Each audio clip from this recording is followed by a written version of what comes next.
මේ ඉන්දියානු බෙහෙත් සම්බන්ධ ප්‍රශ්නේ එන්නේ වර්තමාන ආණ්ඩුව ඉන්දියාවත් එක්ක යම් ගිවිසුමක් අත්සන් කරා. ගිවිසුම් 8ක් අත්සන් කරා.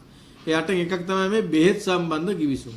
ඉන්දියානු බෙහෙත් ලංකාවට මිලදී ගන්න ඕන කියන සඳහනක් එකේ තිබුණා කියන එක තමයි හැම පැත්තෙම වාර්තා වුණේ.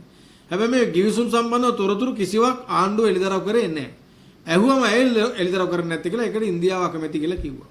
දැන් ඉන්දියාව ගිවිසුම් ගහන්නේ ලංකාවත් එක්කනේ. මේ බෙහෙත් හෝ වෙන යම්මෝ කාරණාවක් ලංකාව ඇතුළට ආවම ඒක පාවිච්චි කරන රටේ ජනතාව. රටේ ජනතාවට මේ බෙහෙත් පාවිච්චි කිරීම සම්බන්ධ තත්ත්වයන් දැනගන්න ඊටාම සත්භාවීය අයිතිවාසිකමක් තියෙනවා. ඒක මිනිසුන්ගේ මූලික අයිතිවාසිකමක්. අනිත් මේ ගිවිසුම් පාර්ලිමේන්තුවේ හෙළිදරව් කළ යුතු වෙනවා. පාර්ලිමේන්තුව ඉදිරිපත් කරේ නැහැ. සමහර කැබිනට් ඇමතිවරු දන්නෙත් නැහැ.